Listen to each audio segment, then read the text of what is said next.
live. Jackie, if you would. We're live. We are live. We Welcome are everybody to I'm our not going to be here long, John. Oh my gosh. Welcome to our Success Mastermind for Monday, August 10th, 2020. John Lavenia here with you and you and you and you. Look at all of my friends who are here. We got, of course, Jackie, Esther, Bill. There's Adrian. Adrian, I'm going to give you a call later. I am at least 2 hours out. I am, I'm in my natural state of complete overwhelm. John, Sharon, Elmer. Good to see you, Elmer. Tom, of course, Coyle is here. Heather, Mark, there's Nikki and Robin and Coral. Jane from the UK. Jane, you got your computer working, all good. Good to see you. Alex, looking wonderful as always. Gail, Joe, and Gina. Wow, there's Jonathan. Always a pleasure to see you, Jonathan. Debbie, Graham, Rosemary, as well as Ace Man and Rose, and many more people who are tuning in right now. I am glad to be here with y'all. We are going to have some fun. And yes, for all of my biker friends, I believe Sturgis is happening right now. It is. So for those of you tuning in from Sturgis, which is probably none of you at the moment, but if you're watching this on YouTube or Facebook, post some pictures of what's going on up there in the Black Hills of South Dakota. I've got an inspired idea that came to me today. I want to share with everyone, based on actually something that's going on in my current reality. In fact, isn't that always the topic? Are we here to just talk about, things that, we never really experienced? No, I guess we could all be really self-important and talk about stuff that we don't really know about. This is like, we're the anti that. That's what this group is about. We're about results. We're about how does this stuff work or not in our lives. And so, in fact, I was having this conversation with a couple of people. I think it was Glenn. Those of you who've met Glenn Henderson, is he here? Here he is. There's Glenn. But I was having this conversation with Glenn because he's among the people who are volunteering to facilitate some of these sessions, not only here with our general sessions that we do Monday through Friday, as we've all gotten accustomed to, but also various breakout sessions, which I know, those of you engaged in Amazon, you've got like sessions you're talking about Amazon technology and logistics and such. We've got this children's group that's gearing up, right, for a children's topic discussion or book study or something of that nature. Victoria is going to be helping with that. Those of you know who Victoria, right? And Nikki is going to be, or Nicola is going to be doing some, focused intention meditation kind of stuff. That's going to be fun. Book study is on the calendar. All this stuff is coming together. And I know some of you have been waiting diligently for that. It's only, a couple of weeks that we've, decided to go ahead and launch this whole forum. And I know many people right now, you've also invited some friends to come tune in and check it out. So we've got a lot that's hitting the calendar right now. The calendar at this point is crystallizing and becoming a reality, from just a theory into reality. So that's what I want to talk to you about today, is bringing theory into reality in terms of one of the most important concepts that I've discovered when working with people, including myself. Okay, so let's say, because I've got a lot of experience in sales. In fact, right after our session here today, I've got to go host a training for another group that wants to learn about selling on the internet. Kind of like the topic we had on Friday, where we talked about really communication using technology, whatever that technology is. Don't get hung up on the technology. We're on Zoom and YouTube and Facebook right now. Okay, but it's an individual who's originating that communication and then routing it through whatever technology is necessary. But people want to learn about sales. In fact, by the way, I might as well mention that here in this group. If anyone is looking for a sales opportunity, I've got openings. So you know how to contact me, info@johnlavenia.com. Like actual, over the internet sales kind of stuff. If you're into that, I've got something for you. And we could talk one-on-one about that. But back to the point, people want to learn about how to be more persuasive, impactful, effective in terms of communicating a message to another person. And there's two people involved in that, quite obviously. There's the person communicating or attempting to, quote, sell, Okay. Well, I say quote sell because a lot of times people have false ideas about what selling actually is, like it's some weird manipulative or evil thing or whatever. It's kind of interesting if you survey people who are not in sales. What is sales? Get some interesting answers.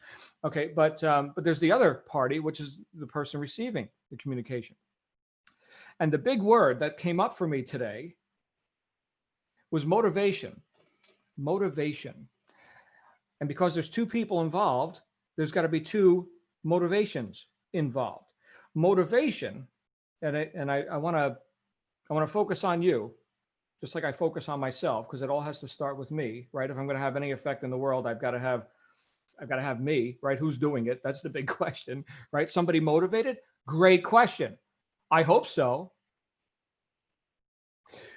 In his semi-classic book, Power versus Force, Dr. David Hawkins, who was an applied kinesiologist, those of you who don't know what that is, applied kinesiology is the theory of how the body, the physiology of the body will go weak or strong based on certain influences, whether they're known or unknown. So what that means is you take an envelope with stuff in it. Who knows what the stuff is? You hold it near your chest. The kinesiologist pushes down on your shoulder with your arm extended to see muscle strength, or if you went weak, and then you reveal what's in the thing. That was good for you, or that was bad for you. It could be all kinds of different stuff. So some people consider it a pseudoscience. It's an interesting study, and I've seen some interesting results with it as well. The difference between having a picture of, let's say, Jesus in there versus a picture of Hitler or something, right? Big difference in terms of the muscle reaction, or vitamin C versus artificial sweeteners, whatever it could be, whatever they use that for finding sometimes what you've got a predisposition for allergies, and you know what, you didn't react well to that tomato seeds or something. Maybe check out how much tomato sauce you've been eating. So back to the idea of motivation. What Hawkins said is that it's very rare for people to make big advances in their life. Like the idea of evolution, could take a long time, right? So if somebody has been just kind of in a chronic state of, lackluster results or whatever, for them to become a millionaire or something, that's pretty far-fetched. It can happen, but the likelihood of that is pretty slim. Except for one thing, motivation. So this is what he was talking about, motivation, willingness to act. So why are we willing or unwilling to act? Why are we willing or unwilling to get out of our comfort zone, so to speak? I'm using air quotes a lot today. Yeah. Why are we willing or unwilling? It boils down to two main motivations. One would be hope for gain, right? Like I want to advance. The other would be fear of loss. Now, if you would put in the chat roll, what do you think is more impactful for someone? What moves somebody off of zero more often than the other? Would it be hope for gain, or would it be fear of loss? What do you think? Fear of loss. Rose got it. Bam. By far, fear of loss. Think about this. If somebody was walking down the street in your neighborhood and smashing headlights on cars, right? That would be a fear of loss kind of thing. Let's say it's an old time cars and headlights cost $20, right? What if somebody was walking down the street, looking for somebody to hand a $20 bill to, right? That would be a different scenario. So I may not get out of my seat to go talk to the guy who might hand me a $20 bill, but if somebody's walking down the street smashing headlights, I'm getting out of my seat. Same $20. All right. Now I know modern cars, a headlight will cost you $1,500, and it's got to be shipped in from the factory and all that. But you get the point. There's a difference between the immediacy of decision, the immediacy of willingness to act based on, and that's just one example, and we can refute it, right? We can debate it. That's fine. Okay. But typically people move quicker if it's a fear of loss kind of a situation, right? Limited time special. Okay, so here's the limited time special where everything's, half off or something, and it gets you to walk into the store, right? Versus, grand opening. Well, okay, do I need to go in there and shop right now? Because I could always do that later. So hope for gain, fear of loss, right? See the difference there? See the difference in immediacy of decision? So here's the question, because I got to bring it back to me. now, right? So it's not just here I am offering an opportunity to someone else to be motivated, right? To make a decision. How about me? It comes down to this idea of necessity level. Quite often it comes down to necessity level. I'll give you another example. Let's see if you can picture this in your mind. I've used this before when people are looking to make a decision, a rather important decision, right? That could affect their immediate and ongoing future, right? Let's say you've got this burning building, and it's an electronics store. It's an electronics store, and inside the building there's TV sets, there's I don't know, computers, whatever they sell in electronics stores, right? And there's a bunch of people standing around on the street corner, and the smoke coming out of the place, right? The fire department isn't there yet, and so you're thinking, you know what? The fire doesn't look too bad. I might run in and grab some free electronics, right? I mean, after all, it's going to be a insurance write-off anyway. Let me see if there's something good in there. And then the other people standing around with you, they're gonna say, well, you know what? I mean, you might get smoke inhalation. Plus, you know, if there's any burning plastic in there, that's toxic fuel. You probably don't want to. I mean, you're gonna risk your life just for, you know, a TV set or something. They're probably gonna talk you out of it. Am I right? And good. I'm glad they did. Okay. So that was a hope for gain type scenario. Same scenario, but now your kids are inside. For parents, grandparents, okay, consider that. If you're not a parent, just imagine. But your kids are inside. You hear the screams. Are you standing on the street corner doing Q&A with the, you know, innocent bystanders? Is that what you're doing, Q&A? No. You're in that building so friggin' fast. What's the difference? Necessity level, right? Hope for gain of maybe a half melted TV or fear of loss. So you see, that would be, I think, maybe a more definite, you know, easily accepted example of what it's like to want to avoid loss in your life. Here's the problem, and here's where I'm going with this. You, as a goal achiever, cannot be vague about the gains that you hope to make. I say hope because that's kind of like the on-ramp. Hope is pretty thin. Hope isn't a strategy, okay? And it remains then because we remain vague quite often on where are we actually going with this. When it's fear of loss, it's crystal, right? I could see it specifically, exactly. That's what I'm not willing to lose, right? That discount or that headlight or that child, right? Crystal clear. When it comes to the future, how clear are we about that really? Hope for gain? Well, these are realities that don't exist yet, right? I could lose something. What I got here? Paper towel. I could lose this thing right here. I'm not vague at all about what this is. This is my paper towel, my precious. Okay. Gollum. My precious, right? I'm not vague at all about what this thing is in my current existing reality, and I am not willing to lose it. But gain that, I don't know, well, what do you want? Let's say a car. When I first started becoming successful in online business, one of my big goals, my biggest of all big goals, was to make $20,000 a month. That was my target income. Why? There's the question. Can be vague. Well, that would get me out of the job where I was working 80 hours a week, making half of that, getting my pay cut 3 times a year, and my health was failing. Okay, so that was pretty obvious.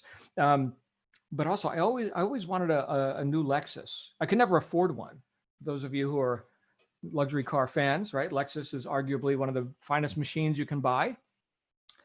We can talk about Rolls-Royce and Bentley and Mercedes and everything else too. I like the Lexus product. I think Toyota can do no wrong. They are an amazing manufacturing company, and that's their best, right? I could never afford one, not working that job, right?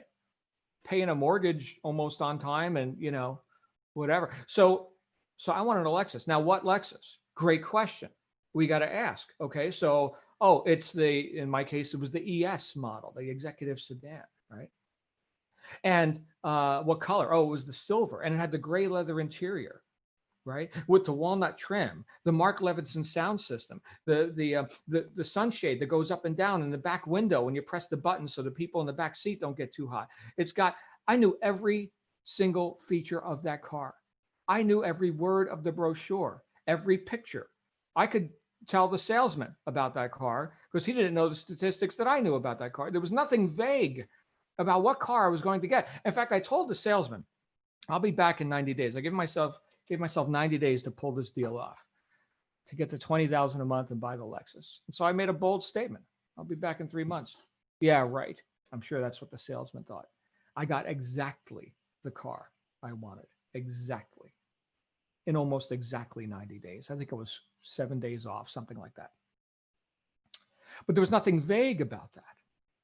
So the hope for gain, or in this case, the belief, or dare I say the knowing that I would gain, right? What does knowing imply? Knowing implies experience.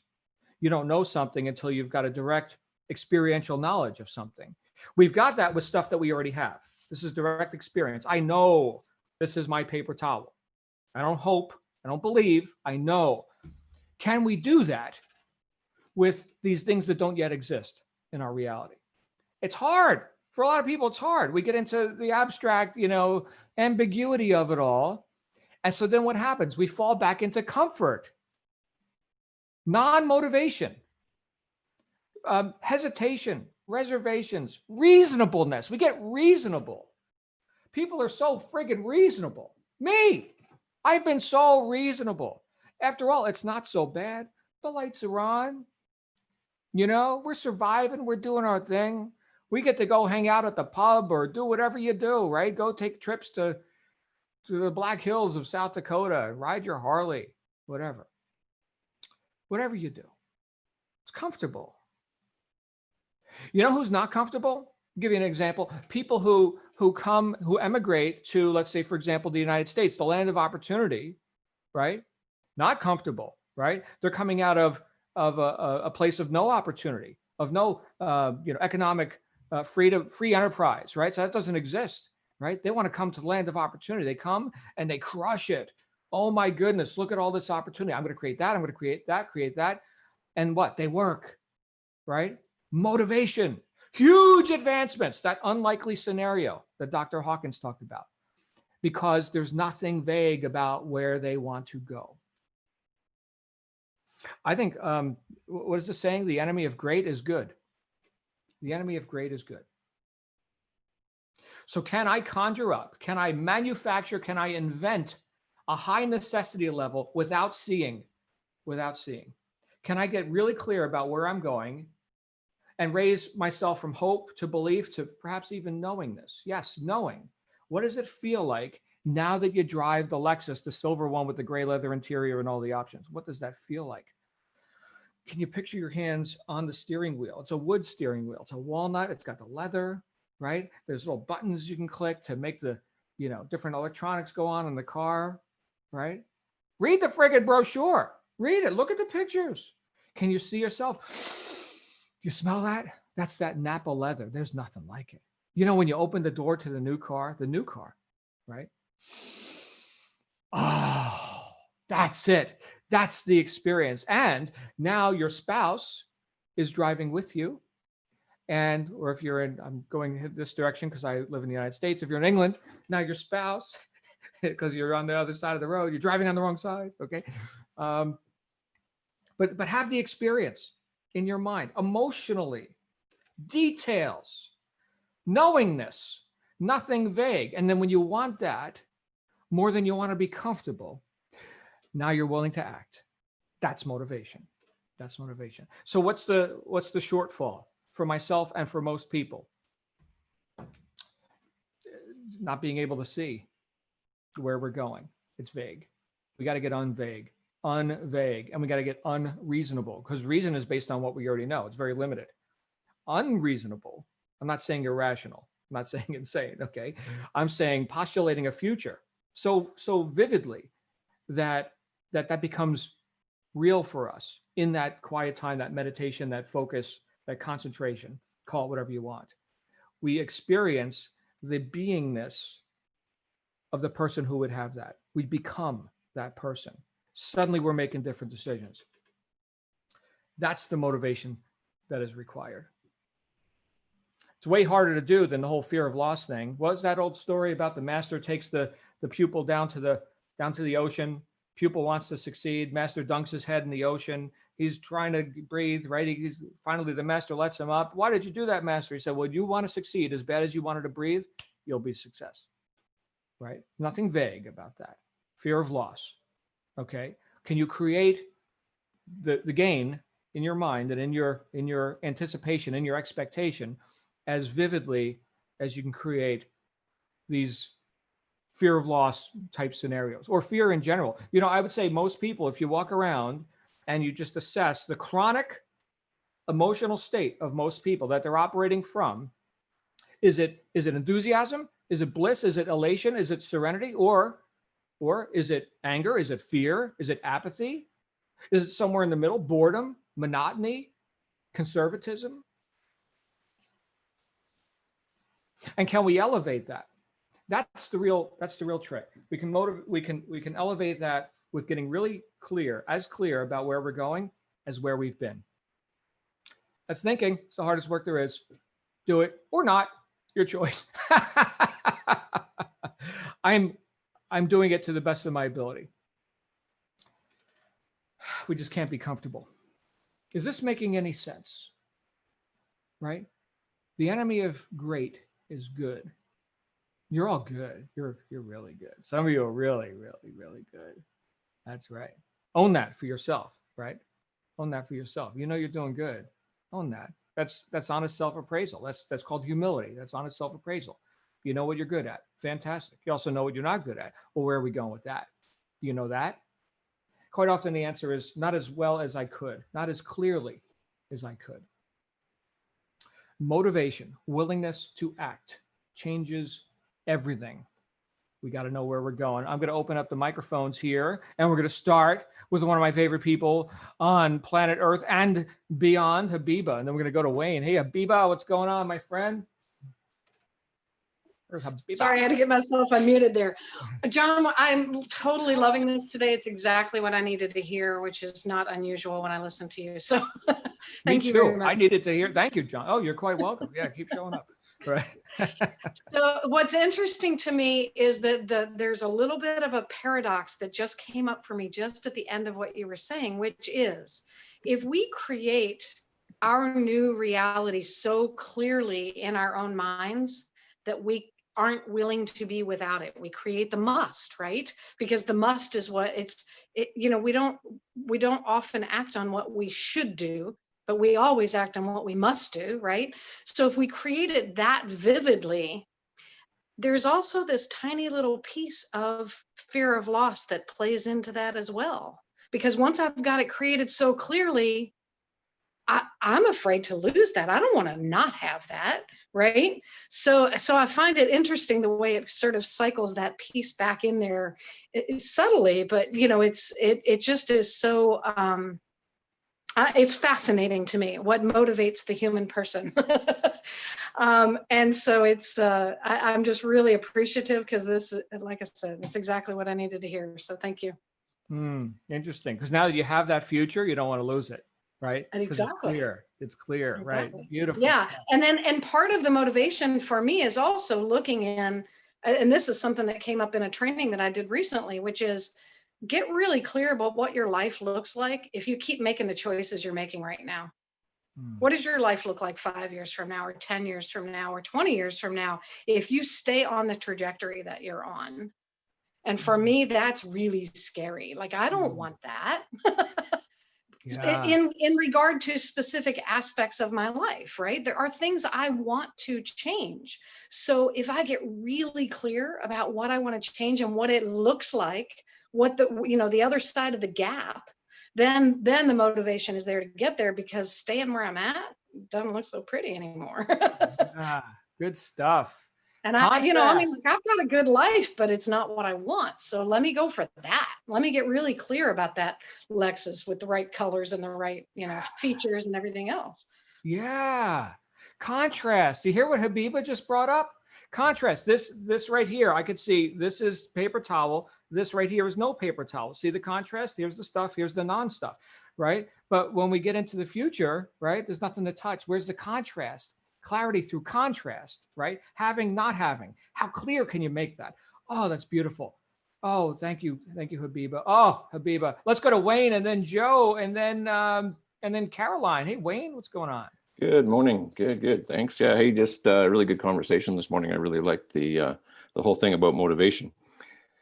And I guess I've spoken about biology before, but I guess the founding of motivation is kind of hardwired. The first question we ask, is it going to kill us? The second question we ask is, we procreate with it.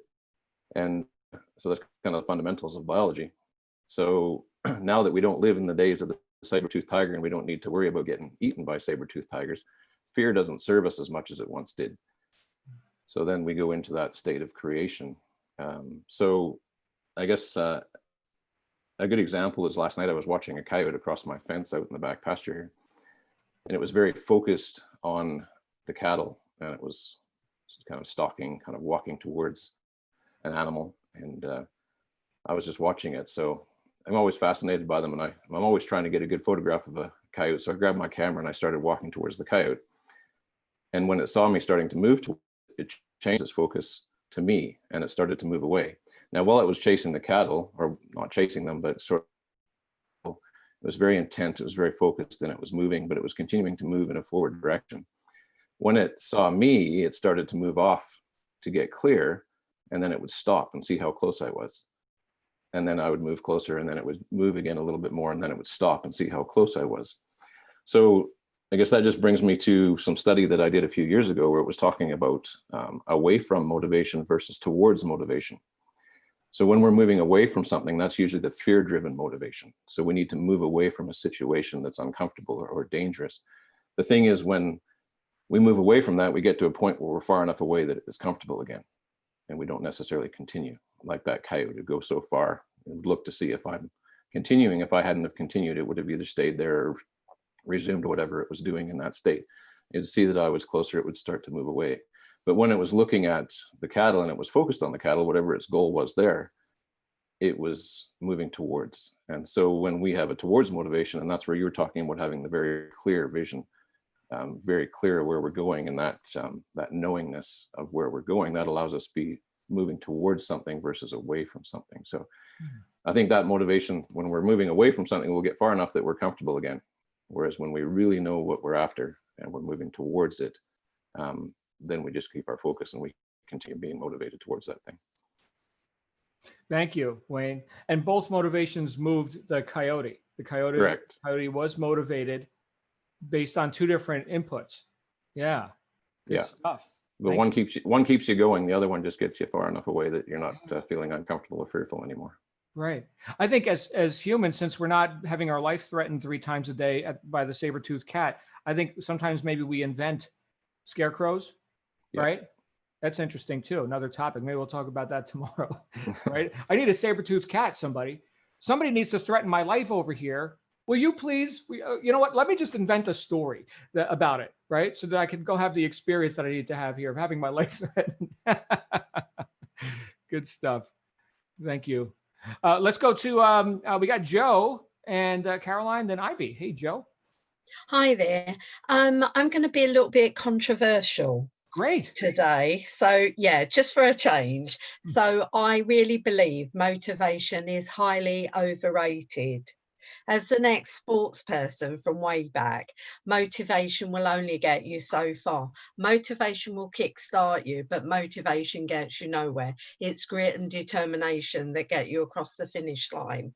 And I believe that in sport, and I believe that in life. You know, motivation will get you started on the path, but you've really got to focus and then move forward. So I'm being a bit controversial with that. No, I think that's exactly right. I mean, if you persist in your willingness to act, you've remained motivated. That doesn't mean you're getting off of zero. You're already going at 100 miles an hour. Yeah. But I mean, what's the word persevere mean? Through severe, through severity, persevere. Yeah. An unmotivated person isn't going to do that. No, it's just everybody focuses so much. Oh, I'm so motivated. Yeah, but you know what? That'll only get you so far. Focus on your determination and get into your habits of making sure you see it through. Yeah, I'm very, very passionate about that. I'm sure you can tell. Yeah, sign me up. The other thing I wanted to say is visualization. I am the world's worst. I can never visualize anything. I am trying to train myself, but the way I kind of focus on what I want in the end is not so much, I can't see it, I can't picture it, my mind doesn't work that way, but what I do is, how will I feel when I get there? How will I feel when I've got what I want, rather than seeing it? Does that make any sense? It does. Did you picture a coyote in your mind when Wayne was talking? No, I didn't. I don't know what a coyote is. Dog. Do you know what dog is? Yeah, I know what a dog is. I've got a Bernese mountain dog, a very Okay. large one. Yeah. How about wolf? You know what wolf is? Yeah, yeah. Is it kind of a cross between a dog and a wolf? It's a wild dog here in the Oh, United okay. Yeah. Yeah. So coyote, and they are not as big as a wolf. Okay, they're just standard dog size, but they're basically wild dogs. And but you've got a picture in your mind of a dog or a wolf right now, right? Now I have, yeah, Right. but I find Okay. it really, really difficult to do that. I have to Okay. really focus and concentrate. Well, hold on. But you've seen dogs and wolves, or at least pictures Yeah. of them. Okay, so you had no problem. Bam, elephant. Bam, cow. Bam, Yeah. I got it. Right. Yeah. Okay, success. Right. So there's exactly what Habiba was talking about. Right. Yeah, What's yeah, that? no, I understand that, and I know that I have to try and train myself into that, but the way I do it is, it's how I feel when I get what I want, when I've achieved what I want to achieve. How do I feel? That kind of works better for me than trying to visualize and picture things. Well, that's Just good. different strokes for different folks, I guess. Sure. You know what? Let's talk about this more throughout the week. Is the idea of the emotion behind goal achievement, which happens in advance. I think we talked about this last week, Joe, with the deja vu experience. So Yeah. you just reached the big goal. It's not like, oh, I'm so surprised, I just won the lottery. No, I'm not surprised. Of course I did. I've been expecting this for however long. So it's that sort of thing. Yeah, I'm excited, Joe. You're awesome. I don't think, no controversy at all. Bring it on. Who's got some controversy? Good stuff. Look, this stuff has to work for us, or let's throw it in the garbage, right? This isn't about theory and we get to, smoke pipes and gaze out the window and, opine about the universe. No, this stuff has to work in the field. Thank you so much, Joe. Where is Caroline, and then Ivy, and then Joe and Gina? Hey, Caroline. Good day, everyone. Nice to see you. So what's really funny is, right before this call, what was I doing but working on my prosperity plan and trying to figure out why I'm dragging my feet and why there's still big holes in it, and I don't have a clear, this is my dream, this is where I'm going, this is what I want to achieve. And I know in the past I've talked about, a bit like Joe, visualization is hard for me. And also there's that fear of failure, which comes in, that if I set a dream high and then fail, then I'll feel stupid. So I was just thinking about this, because I was thinking, I'd like to say this at the meeting today, but it might not be on topic. And I'm like, great, it's on topic. So to me, what came up was that when I was growing up in the cultural norm of Middle England or whatever, girls aren't brought up to be empowered. It's not like the kind of word that would be directed towards you. And it was very much realism and practicality definitely ruled over imagination and dreaming and that sort of thing. So yeah, I don't know. I just wanted to share that I think it's about your own power, that there's something so powerful about accepting that we can create our future, like we can actually create it, that it's quite scary because we've not been brought up to be familiar with our inner power. So yeah, so I'm going back to the drawing board, and I'm going to really start dreaming big and do my daily practice. That's been missing out for my miracle morning. Do the meditation, do the affirmations, do the gratitudes, do the exercise, and the thing that I often forget is the visualization. And I know it's one of the most important tools. So yeah, I'm going to prioritize that now, and I'm going to tap into my inner wisdom and inner power and not be scared of it. That's me done. Thank you. Fantastic, Caroline. Always good to hear your thoughts, and that you're taking action, which is why you've got such great thoughts. I'm seeing something in the chat about British mums, and Graham is having an issue. I'm not sure what's happening here. I think we're going to Ivy next. Maybe Ivy can enlighten us. What's happening, Ivy? Hi, John. Hello, everyone. So just listening to you today, and I think where Habiba kicked off from, talking about, now your current situation might be good, but good might not be what you want. And so you want to change the next 5 years or the next 10 years or the future, whatever it is. And I had shared some stuff, I think last week or the week before at work, where I went into this meeting and I pretty much just drew a line in the sand, and I showed up being myself and just said I wasn't going to do this anymore. I was just going to say what was on my mind and just be honest and open and present. It's interesting, since that meeting, I've had, I think, more feedback, as in positive feedback, and reinforcement from directors within my company. And I've been nominated for an award, which I've got since that meeting, than I have in the last, I don't know how many years that I've been in the organization. So the trigger was that meeting and me going in and saying, you know what, I refuse to expend any more energy on this particular negative aspect. Rather, I'm going to channel resources into something else. And in the space of 2 weeks, I've had more commendations from senior managers and directors. And now they're talking about taking a paper I presented this morning to the board. I can't say enough. And that wasn't my focus. I mean, what I've been concentrating on is becoming a better person, a better version of myself. So after reading The Power of Consistency, one of my outcomes that I meditate on regularly now is, who do I want to be? And as a result, what kind of people do I want to attract? And, who do I want to do this journey with? And so I've been picturing who I am and what qualities I need to have, and how I'm going to feel when I arrive being that version of me. And it's interesting.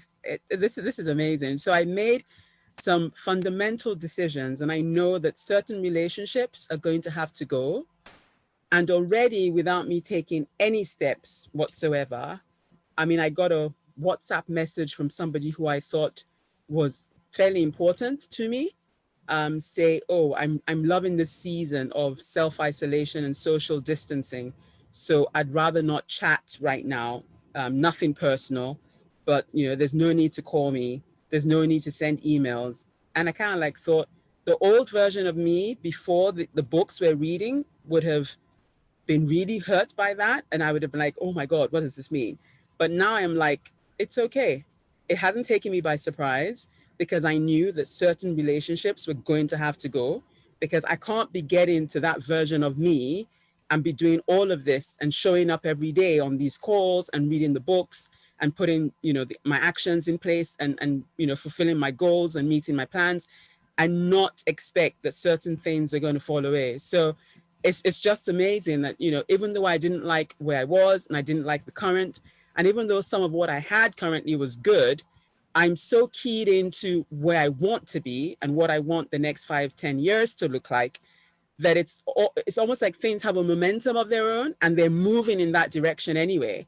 And so certain things are falling away. People are seeing, I guess, already a different version of me. And so I'm beginning to attract what it is that I want, in terms of those goals I've set. So the process obviously works. And I'm just amazed. So just listening to you today, I was like, wow, okay, this is spot on. So yeah, thanks, John. Thank you, Ivy. And everybody, when we talk about outgrowing our post, right, being bigger than our current position and then gaining higher positions, can we witness that right now with Ivy? Does it need to be any more obvious? I think Ivy's going places in life. Absolutely. Yeah. Fantastic, my friends. Thank you. I see. Well, Gail was unmuted. Gail, you had a call. Rose is unmuted. I don't know if you had your hand up or not. I'm seeing Joe and Regina, Adrian, Cyril, and Kathy with their hands up.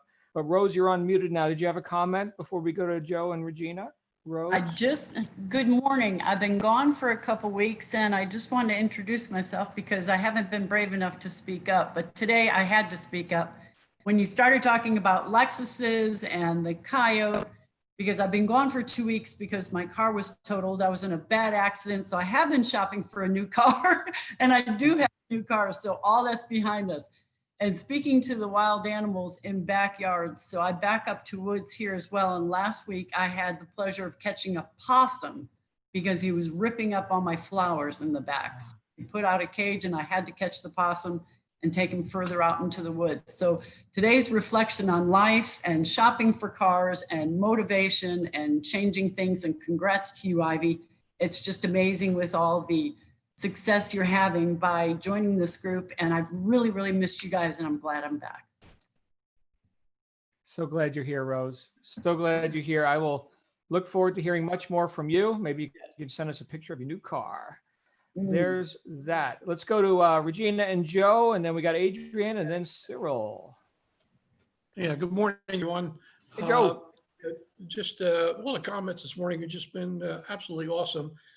The other thing I wanted to share, as far as like our setting our goals, we could end up saying, okay, yeah, we want to be multimillionaires and so forth, but we have to take those. And to me, we have to take steps. And we have to set those goals where you say, okay, I want one new customer today. And okay, you reach that and you actually say, hey, I did this. Okay, well, tomorrow I want 2. And I reached 2. Okay, now I want 3. No, I want 5. And, this is going to be your self-motivation. But here again, you'll be able to reward yourself because this is what I want. Ultimately, I want, like you say, I want that car. You say, okay, that car is $50,000 or whatever it happens to be. But, it's going to take a little bit of time before I get there. And by, I think, doing those steps and rewarding ourselves, you become more motivated because we all have those abilities within us. It's just a matter of getting off the fear to be able to move forward and say, yes, I can do this. So you're actually getting that self-awareness and yes, I can. Yes, I can. Yes, I can. We're instead of saying, well, maybe I can't. No. Okay. This is my goal for today, tomorrow, the next, just keep going and going and going. I felt that that's always been helpful but we all regress. I do. And I imagine everybody does. And it's just a matter of we got to put ourselves back in there and say, okay, that's not where I want to be. I want to be me. It's like what Ivy was saying, okay, by being herself, we have all that good inside of us. And by moving forward, people look for that and they understand where we're coming from and where we're going. And they're willing to go with us. That's it for me today. Thank you, Joe. Yeah, I need reminders all the time too, right? So you inspire me. Ivy inspires me. Hearing Caroline talk, right? It's like, oh, that's right. I should do that. Habiba. Thanks, Habiba. I remember now, right? So thank you, Joe. Good to see you. And I'm sure Regina's somewhere in your midst. She's somewhere over there. Okay, so we've got 3 more hands up, and I think we're going to wrap up with that, unless anybody's got some burning desires. We got Adrian Garner, then Cyril, then Kathy. Hey, Adrian, what's going on, brother? Hi, John. Good to see you. Good to see you. Always. Yes, I was loving what Joe was saying about grit and determination. But I think you can marry the two. You can marry that up 100% to what you were saying about motivation. For me, the motivation is my longer term goal. That's long term. That's my driver for the long term, the big picture. But the daily driver is that short term grit and determination. And that comes from breaking down the big long term goal into mini goals. Because I think for me, you have to feel the success of reaching a mini goal to keep feeling that pleasure of having achieved a mini goal rather than waiting too long for the big goal. Otherwise, you lose the daily grit and determination to keep moving forward. So that's for me what it's all about. Break it down into small wins and feel it. It feels great when you have a small win. That gets me to the next small win and so on and so on. So that's where the grit and determination keeps me fired up, providing I'm doing something every day, but I can't meet my big goal every day. That's my long-term dream. So the two marry up perfectly. One's long and one's short. Fantastic. Kind of like what Joe was talking about in terms of what I call high integrity actions, right? That's why I love the word done. It's my favorite 4-letter word, right? So this is done. That's done. All these dones equal the goal achieved. Okay. But like yesterday, my daughter, I had her clean her bathroom, right? And I said, all right, so look at the floor and get the garbage off the floor, toothpaste cap or whatever, right? So that's a compartmentalized action done. All right, look at the counter. All right, look at this side of the counter. Let's start with this side because there's crap all over the place. And it got done. It got done. Thank you, Adrian. We're going to go to Cyril and then Kathy. What's going on, Cyril? Hi guys. There he is. Yeah, you can hear me okay, yeah? Yep, I see you. We saw your eye. It was like that close. Sorry, yeah. Yeah, to talk, I have to be on my phone at the moment still. I just wanted to add something I think some people may not know or understand yet. I've been meditating since I was 16 and used it mainly to improve my health, which it did so quite a bit, mostly. But what I realized during that process was that, and when I started to learn how to meditate, was that one of the things I learned about meditation was that it brings the conscious mind together with the unconscious mind. And so that you don't always have to have images in your mind. For those who don't see in images, that's fine. You can talk to yourself. But the thing about it is when you're meditating, you're actually talking to your unconscious mind is there with you, which is not always the case in real time. So, however, though, the way I see it is that, or I was taught to see it, was that when you talk to your unconscious mind, you have to some extent think of it as a small child, because if you tell it what for, it will go and hide in the corner. As some of you may or may not have realized. So to be kind and positive, and don't make it too complicated when you're putting your affirmations and so on into your head. But one of the other things I also realized was that by increasing emotion on affirmations is one of the way to increase the strength of that affirmation. Because I found over the years when I was meditating, some things went in really fast and I did almost immediately after saying it to myself. And then other times it took forever before something would happen. Although one of the major things that I needed to get done, as I've said in the past, was that I needed to sort my skin out because I was in hospital quite a bit with a problem. And because I had I'd learned to meditate, and I'd been reading quite a bit of Tony Robbins, and I realized from him that I could use my emotion to amp up the ability of my unconscious mind, and therefore to make my goal come true more easily. By and what I did though was a little dramatic, and normally you're told not to do it, but I did it anyway. I basically put myself in the biggest downer I could find. So I literally made myself cry about the entire situation in hospital at the time. And then I started meditating and used that as an affirmation. Now, I wouldn't necessarily say that's the best thing to do, but I was down anyway. And I wanted to utilize what emotion I had to create the power to move forward and out of where I was. And it worked. I gave myself a year, and around about a year was when my life became so much better and my skin so much more comfortable. And I found a way to deal with that. So as I was saying, you don't have to think in pictures for the unconscious mind. If you think otherwise, you can use words and talking to yourself. And rather than allowing the inner voice to take control, if that inner voice is negative, you tell it to get the hell out. Or I normally swear at it for it to go away. But that's my way of dealing with that sometimes. But so I would say talking to yourself, but to reach those 10 cycles per second of meditation, for me, I need to do it in silence because I find it easier to hear myself, because you also need to deal with those other thoughts that are running around in your head that need to be dealt with. The reason sometimes we we can't leave stuff alone is because we don't deal with it. But that meditation and allowing a thought to come through so you can process it means ultimately you are excising it as well. Anyway, my hopefully that might be useful to a few people. Well, thank you for sharing, Cyril. Thank you. Thanks. Yeah. Well, there you go. Certainly food for thought there. No pun intended. So we're going to go ahead and wrap up here in a couple minutes. We got Kathy on deck, and I see Glenn's hand is up now as well. So go ahead, Kathy, you've got the floor. Thank you. And this is a lovely conversation. The phrase that I heard that just stuck out for me was get as clear on where you are going as where you have been.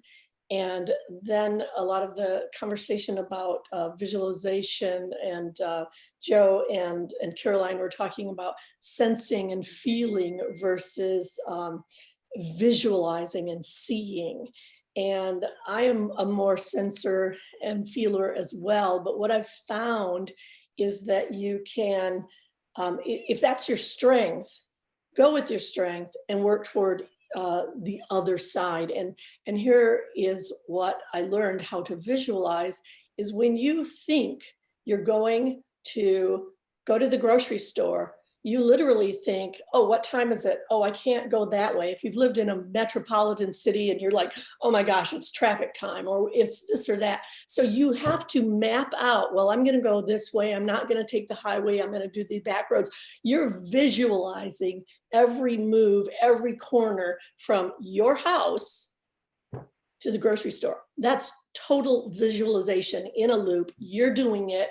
It's easy. You do it all the time. You wake up, you think, oh, I need to do the laundry. I need to do the this or that. You see yourself doing those things before you actually write them down. We don't realize it because it happens so fast. But if you start practicing on the little things that you can and already do visualize, you'll strengthen that that sensing feeling. And I've even had the opportunity where someone said, something to me, and they said, what does that look like for you? And I realized I didn't see what they were saying, but I took a deep breath and felt what it felt like. And I told them, it looks like fun. It looks like fun, because I could feel the fun. So that's what I'm looking for. That's what I'm visualizing when I want to see that thing. And that's all I had to say. Thank you. Thank you so much. All that, and you used reason and memory, those are mental faculties, to visualize yourself going to the store, and it all happened that fast. It wasn't like, all right, now on that corner I turn right. Okay, but those were knowns. If we can get that clear in the realm of the unknown, right? We haven't seen that street corner yet, so to speak, or driven that Lexus. There's the trick. Yeah, Kathy Marvel, ladies and gentlemen. All right, we're going to wrap up with Glenn, I believe. Glenn, your Father comments, Lavinia, good morning. So glad to see all of us here in the team together. What an interesting, inspiring conversation. I've been thinking about one particular thing because of some reading that I've been doing. I'm involved in a number, John, as you know, a number of different coaching and training and all sorts of programs, accountability programs. And one of those has in it some thoughts and some information concerning this very idea of getting very clear about what I want to have in my life. Some of us need to start first with what I don't want. Get real clear about that, and whichever way works. And I also know that there is somebody on this call who has been sitting and thinking and listening to this whole conversation, and they're thinking, yeah, but you don't have to raise your hand, don't have to say who you are. Yeah, but I say this with confidence because that at one time was my immediate instinctive thought reaction to conversations about knowing where I'm going and knowing what I want in my life. And what always came after the but was how. Yeah, but how? Yeah, but how am I going to achieve? Yeah, but how am I going to make that goal happen? Yeah, but how am I going to get to that level of income I desire? Yeah, but how am I going to? doesn't matter what it is. Ring a bell? It did with me for years and years and years. And it continued to stop me from doing anything to take action, any action at all toward my goal, until I began to realize that there's a force at work in the universe, with the universe, God, infinite intelligence, you pick your term. There is a force at work which enables me to simply surrender, gives me the freedom to surrender. Surrender what? To surrender the need to know how I'm going to achieve the goal. Surrender, let go of the need to know in advance what every step and action and strategy is going to be. Why? Because that force that is at work is simply this: the universe is on your side. The universe, God, wants you to be successful. And when I can relax and surrender to the confidence, the peace of mind of knowing that the universe is on my side, and what I need to know in order to conquer the how of achieving this goal will come to me at the time I need it. And so I can relax emotionally. I can more easily allow myself to enjoy the feeling of knowing my guaranteed future outcome. Making sense? Relax, relax, Glenn, relax. God's on your side. The universe wants you to succeed. The answers are coming. That somebody on this call needed to hear that today. Relax. The answers are coming. Thanks. Back to you, John. Thank you, Glenn. We got some commentary going on there where people want to make t-shirts now about how the universe is on their side. You know what? That's a great reminder. And it's, I think, for myself, easy to forget when we see evidences that are contrary to that. So interesting topic for another day. Let's go ahead and wrap up. So good to see you guys. We're going to have a great week here. Invite a friend. We're going to be having, so this is the week. We're getting the actual membership site and everything else launched. I do have to run to another meeting right now.